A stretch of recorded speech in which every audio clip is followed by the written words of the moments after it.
Well, good afternoon. I suppose we really do need to know what the word awesome means. According to the dictionary, it means causing feelings of fear or great admiration or even respect. And when you apply that to the Jews, then there really is something different about this people, and there is really something awesome about them. But we ask the question, why? Why is there something different? We only have to look at their history to find that they're the only people in the world who find a hostile reception wherever they've been, in whatever country where they've settled in any numbers. And we ask the question again, well, why should this race of people be singled out for such kind of hatred? And the answer really lies in the words of the Bible, because in Isaiah 43 and verse 10, God selected them as his witnesses. And all their checkered history was foretold by God. He gave them a choice. He says, look, if you'll obey my voice and keep my covenant, you'll be my treasured possession among all peoples. For all the earth is mine. And there was the other side of the picture too, that if they forsook the Lord, then all sorts of dreadful things will come upon them. And sadly, the Jews turned their backs on the Lord, and as a result of that, found that many of the horrors which God predicted would happen came all too true. The King James Version says that the Jews are a peculiar people, peculiar in the sense of separate, but that word peculiar can also be taken in the other meaning, that they are different from everybody else, it seems. But the Jews in Jesus' time, when we look at them in the New Testament records, they had a heritage which they were very proud of. Their heritage was their religion. Their religion was Judaism, and because of that religion and what they believed the religion taught, they ended up crucifying their Saviour, the Lord Jesus Christ. And Jesus promised that various things would happen to them. He forecast the destruction of Jerusalem in the first century, in the year AD 70. We'd read about that in our introductory reading. The Romans came and destroyed the temple, and the temple was that focus of Judaism, was that focus of worship. It was a great, big, magnificent structure, which was their pride and joy. But once that temple was destroyed, Judaism had lost its links to that temple. What happened to it then? What happened to their religion then? God had predicted these events way back in the Old Testament as part of his awesome predictions about the Jewish people. He said he would devastate the land, and he did it. He said their enemies would settle in it and would be appalled at it, and they were. He said he would scatter them among all nations, and he did do that, and he did unsheath his sword after them. So from AD 70, there was really no more Israel. But wherever the Jews went in the world, they took their legacy with them. And their legacy was their precious teaching, their religion of Judaism, their scrolls, and their, in a sense, the Old Testament of our Bible. They had a particular code of teaching called the Jewish Talmud, and this discussed laws about the Bible. It included various other things like a Mishnah, a catalogue of these laws, and this was their focus, this was their way of life, these were their sacred writings. So the Jews went throughout the world taking their treasures with them, the treasures being these scriptures and these scrolls. But being Jewish, let's remember, if you're Jewish, we're not talking about a religion, we're talking about a race of people. So nowadays there can be Jews who are Orthodox religious Jews, there can be Jews who are atheists, there are Jews who can be capitalists or communists, yet all of them have one thing in common: they claim to be members of the Jewish race. So when we look at some of these awesome facts about the Jews, what we're seeing is the historical facts about what happened to this people. You see, as the world became Christian, and this was the days of an emperor ruling Rome called Constantine, in 312, in the 4th century, he was converted to Christianity. And Christianity became the official religion of the Roman Empire. So when you head into the 4th century and you look in the history books, you find that there was a great ill feeling against the Jewish people, because if the world was Christian, the Jews regarded Jesus Christ as the Son of God, and then they took it one stage further and said, well, who killed Jesus? Answer, the Jews killed Jesus. And so they were pretty upset with this particular people. So you found that people initially started to go around preaching against the Jews. And here's one man in particular. In the 4th century, there was a man called John Chrysostom, and he lived from 347 to 407. He was known as the greatest preacher in the early church. So there he was in these new ages of Christianity, preaching from their churches. But his name meant golden mouth, and he was also known as Golden Mouth. So golden mouth he was, and his words were regarded as golden words. People listened to them. People took notice. So you find that this man, in his first 2 years as a presbyter at Antioch, he denounced the Jews. He denounced Judaizing Christians, and he produced a series of 8 homilies or sermons. And these sermons were given to his congregation because he found that some of them, the Jewish Christians, were leaving his sermons, his services, and going to worship in their own synagogues. Now, he wasn't the only man to do this. There are others too. There have been countless others down the ages. Names like Melito of Sardis ring a bell as people who did that. There was the Eastern Orthodox Church, as a policy, preached against the Jews.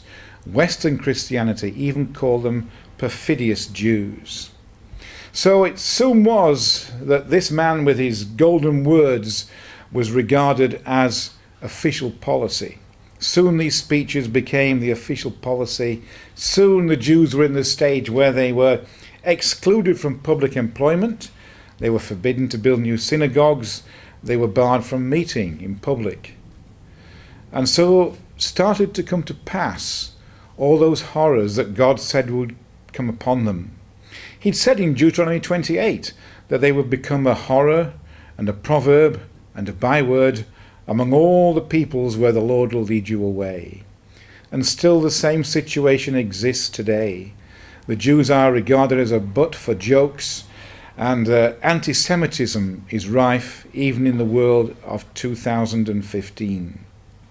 So let's take a couple of examples.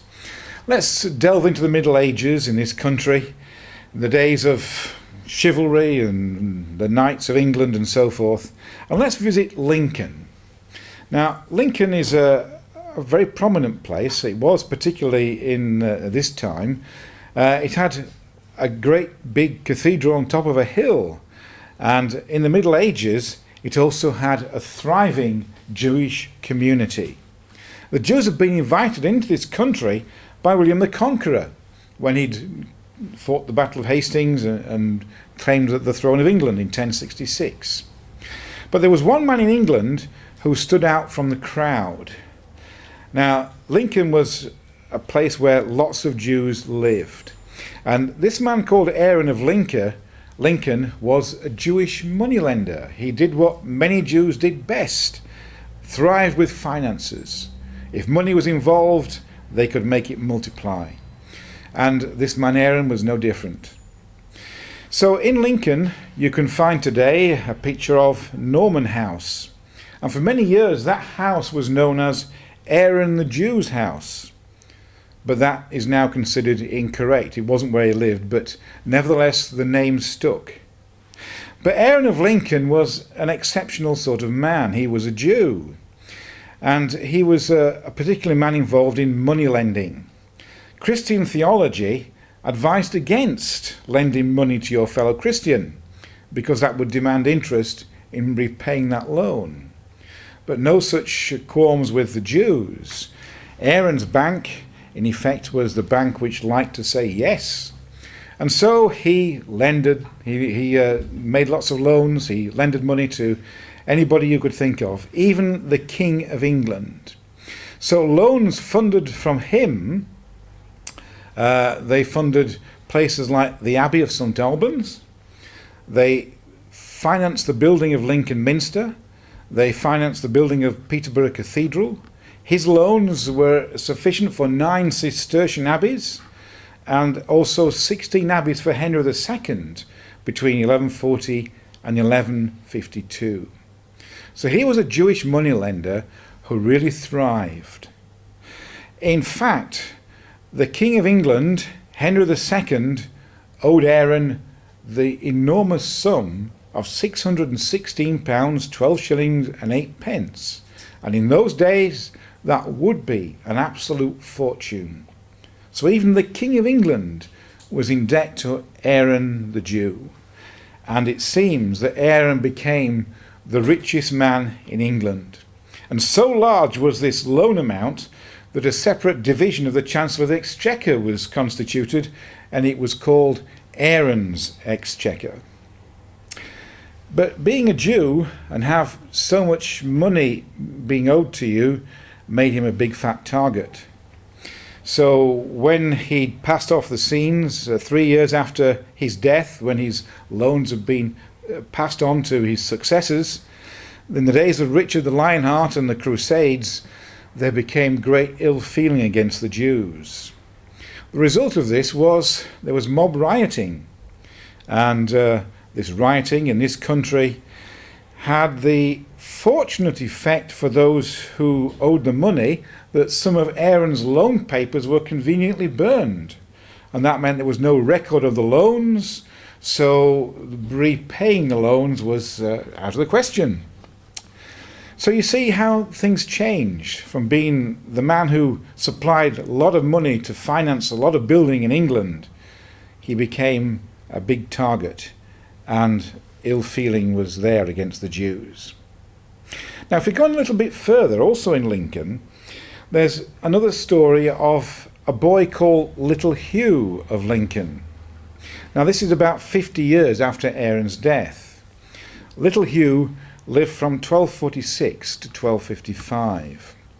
He was 9 years old when he disappeared on the 31st of July in 1255. Now, at the end of August, his body was found. It was found in a well, and the well was near the Jew's house. Now, you can imagine the conclusions which were drawn, particularly since the Jews found the world against them and nobody liked them. It was automatically assumed that since the well was near the Jew's house, and the Jews had something to do with it and had treated this little boy in a dreadful way. So a man called Coppin, who was a Jew, was accused by a high-up person there, John Lexington, of imprisoning Hugh, of torturing him, of scourging him, and of even crucifying him. Now, all these accusations were regarded as the truth. And you can imagine that it was a dreadful effect on the Jewish community there. So much so that when Henry III visited Lincoln, he executed this man Coppin and 18 other Jews. And 90 Jews were held in the Tower of London. And of course, Jews in the Tower of London probably never came out. Even in Lincoln Cathedral today, when you go there, you can actually see the shrine of this little Hugh, this little boy. He wasn't a Jew, of course, but the Jews were accused of murdering him. His shrine was rededicated in 2009, and it's only then that the words which were there accompanying the plaque describing what had happened, the words, "This was a shameful libel and fiction," were added. So for all those centuries, it looked as if the Jews had been responsible. But now it wasn't. It was not the case.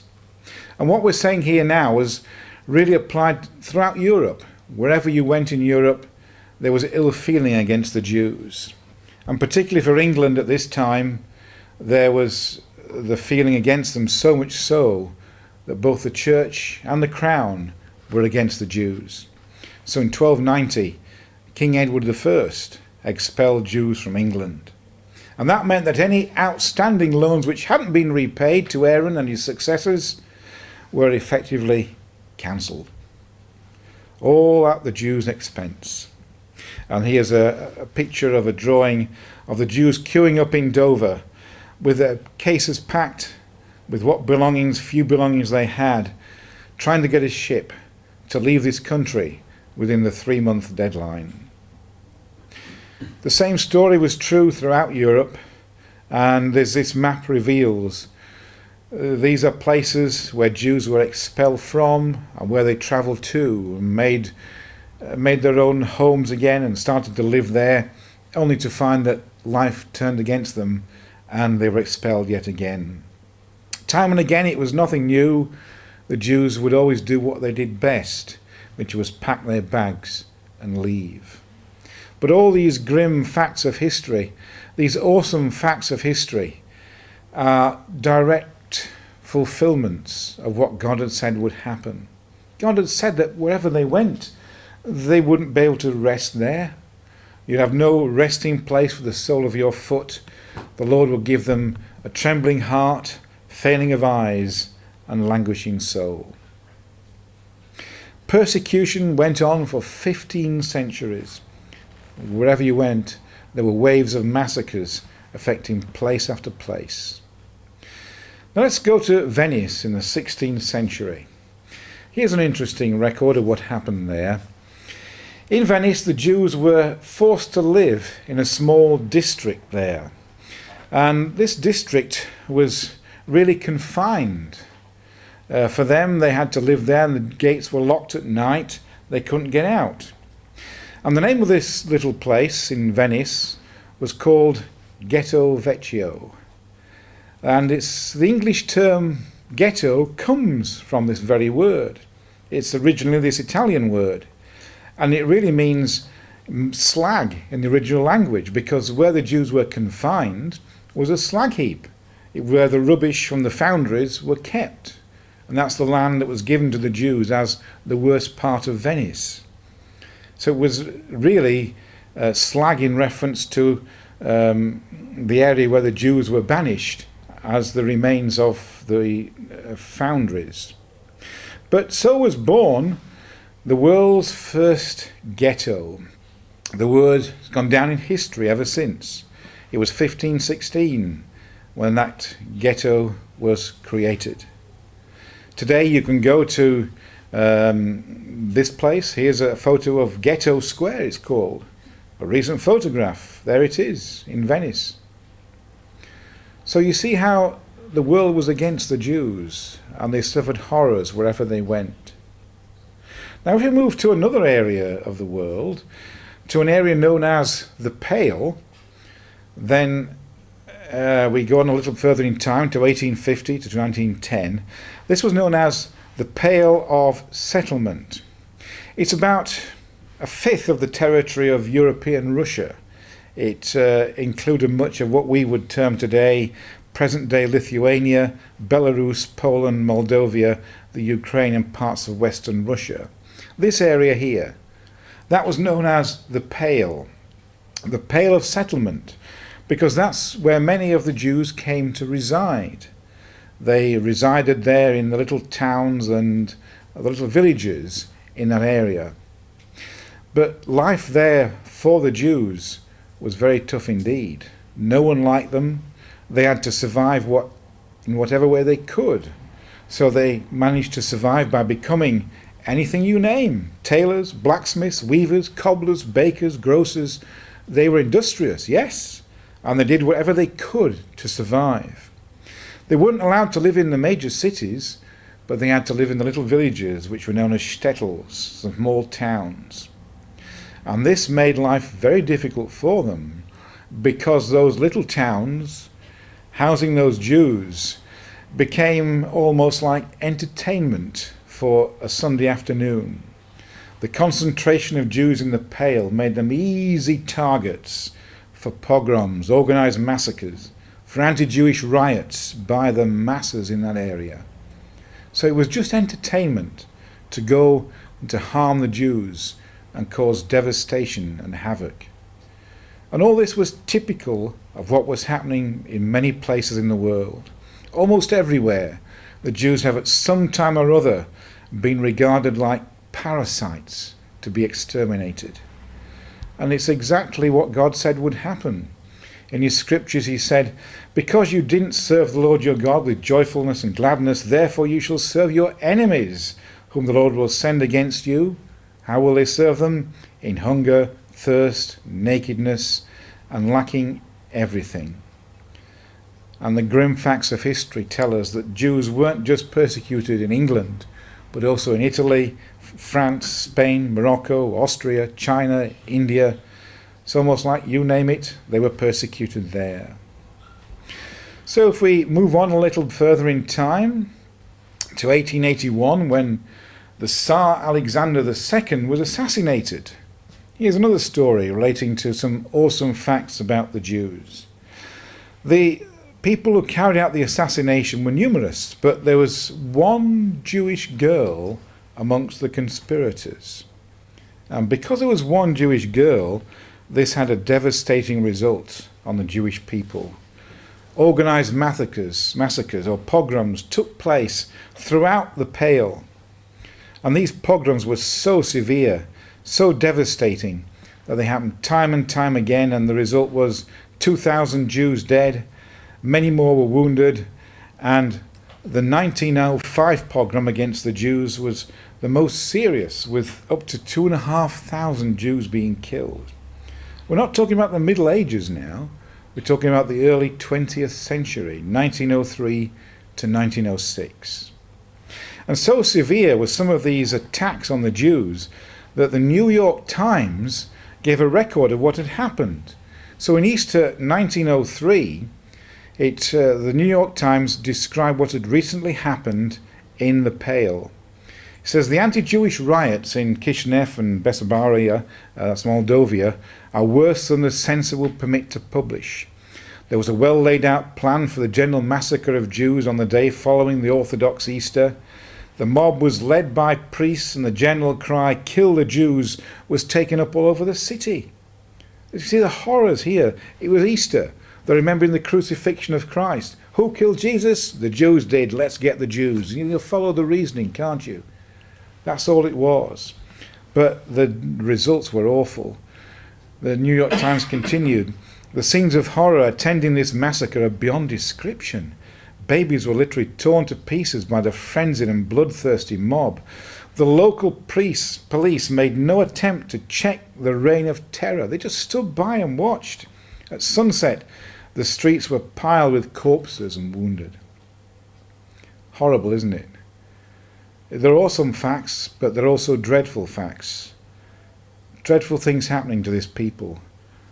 And all the time fulfilling God's word of promise. So from these scenes of horror, the Jews had really only one place to go. They had to escape and go to their promised land. And that's what they did. They fled to their promised land. And their promised land was America. They came to America and they prospered. For them, it was the age of emancipation. And these people who the world hated excelled. They excelled in all kinds of disciplines. They'd already had Jews who were famous, like Felix Mendelssohn, who lived from 1809 to 1847. The world had already seen great composers as well, like Gustav Mahler from 1860 to 1911. All these were Jewish composers. But now they reached America, and for them, the age of emancipation was here, when they were free from their persecution. So people like George Gershwin and Arnold Schoenberg became composers of the world's most loved music. And perhaps you've come across this man, Isidore Baline. You perhaps know him better as Irving Berlin. Yes, he was a Jew, and he produced his first hit song, Alexander's Ragtime Band, in 1911. He wrote White Christmas, There's No Business Like Show Business. And he was typical of many Jews at that time who thrived and whose names came to the forefront as being well known for the things that they did. And here's another one, another Jew who came to the forefront, Isidore Hochberg. Well, he was really known as Yip Harburg. And in 1929, because of his industry, because of what he'd done in his diligence and his work, He had a company worth about $250,000, which in those days was a very large amount of money. But 1929 was the year of the Wall Street crash. On October 29th that year, he lost absolutely everything. Yip Harburg, who set up this company selling home electrical appliances, lost the lot. But what did he do? He did what the Jews seemed to do best. They picked themselves up and they got on with life. So this man who'd been head of a company selling vacuum cleaners now wrote famous songs. And he wrote the lyrics for that iconic song of the American Depression, Buddy, Can You Spare a Dime? He wrote the lyrics for Somewhere Over the Rainbow. And it's been the same story in America, particularly in Hollywood. All the big movie studios have been founded by people who are Jewish. That includes Paramount, 20th Century Fox, Warner Brothers, MGM. Names like Zucker and Goldwyn and Cohn, they're the foundation of Hollywood. Directors today, famous names in the film industry, who are Jewish are Aaron Spelling, Stanley Kubrick, Steven Spielberg. They're all there. They're all Jews. They're there at the head of their profession. So the Jews came to the forefront in life. And here is a temple, the Temple Emmanuel. It's the largest house of Jewish worship anywhere in the world. Where do you think it is? Jerusalem? Tel Aviv? No, it's New York. Here in New York, they set up their center for Jewish services, programs. There's a library there. There's a Judaica shop. It was the first Reformed Jewish congregation in New York City, and because of its size and prominence, it served as a flagship in the reform of Judaism since its founding in 1845. So there it is. The Jews came to their promised land of America and they thrived. But that wasn't the promised land that God had promised them. The real promised land was declared as a state for Israel in 1948. Their real promised land was a land they'd had all those years before, the land of Israel, the land which God had scattered them from all those years before, but the land also now which God brought them back to all these centuries later. He fulfilled his word. He said he would punish them, and he did, but he also said he would restore their fortunes and bring them back to their land, and he's done that too. So if we take a look at a picture of that modern land of Israel, here we are, a city which looks much the same as any other city, except that there's something odd happening here. This is almost like a motorway, isn't it? A 5-lane motorway. But all the cars are stopped, and it appears people are stood outside their cars. Now this wouldn't happen in this country, would it? And we look somewhere else. Another highway of some kind. And again, people have just stopped and they're stood by their cars. Another picture. Yes, it's the same story. Traffic has just ground to a halt as if some great catastrophe has just happened. And they're all stood by their cars in wonder and awe. And it's the same in the cities. People going about their everyday business have stood still for one particular moment. And that moment and that day is Holocaust Day. It was remembered earlier this week, wasn't it? In Israel, that's what happens. The motorways stop for 2 minutes silence at 11 o'clock on that day. In Israel, it's in April, May time, when they must never forget what happened to them. It's the 27th of January, as we saw on the television programs this week in many other countries. But here you see the way in which these people survive. They need to remember. They must never forget the horrors of the Holocaust. The Holocaust, the definition in the dictionary is the mass murder of Jews under the Nazi regime from 1941 to 1945. And you've probably seen some of those dreadful things which befell them in that time. But what we must realize is that God said this would happen. He said they would have no assurance of their life. They would want morning to come, and they want evening to come because of the dread that their heart would feel and the sights that their eyes would see. So I make no apologies for putting up pictures like this, which show the horrors of what happened in the Second World War, as countless Jewish people were led to their deaths. 6 million Jews died in the world's worst persecution. Work makes free? No, it didn't for the Jews, did it?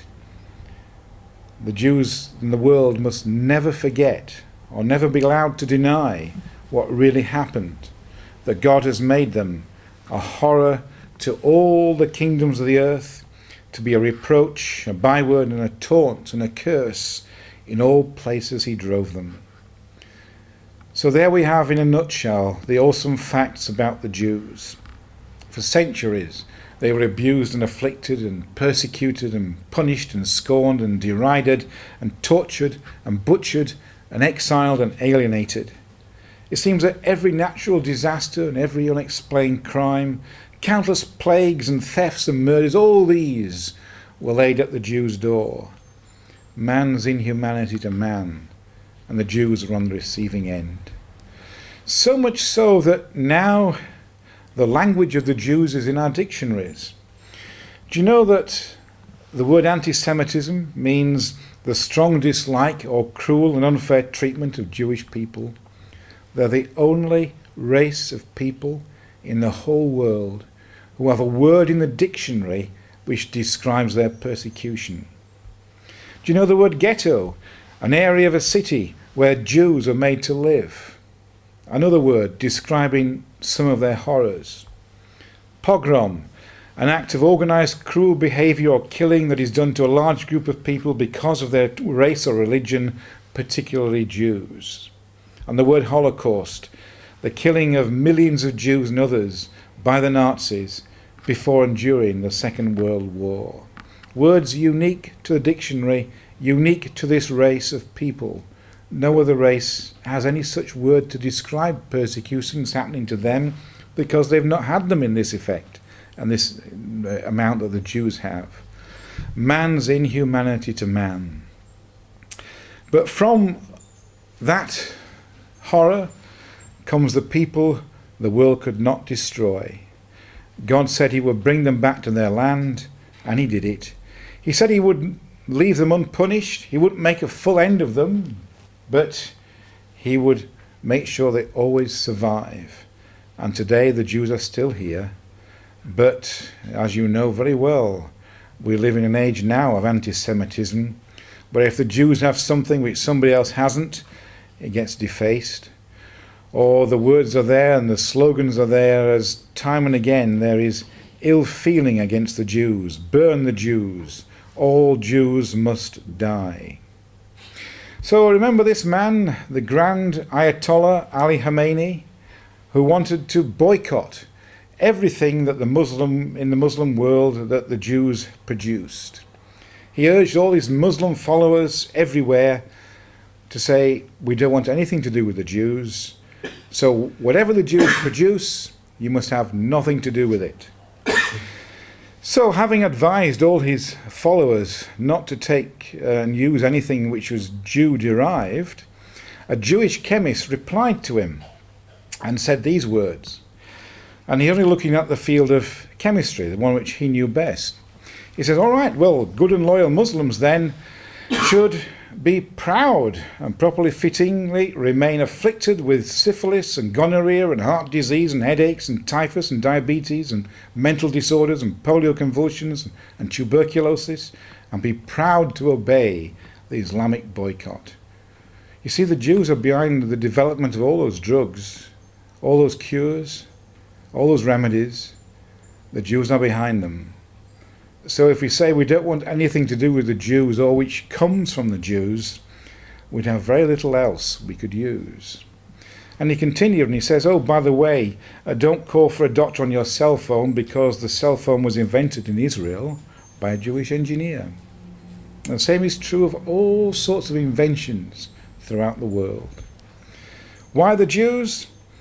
It was not because they were more in number or something special about them, simply that God had selected them because he loved them and because he swore an oath to their fathers.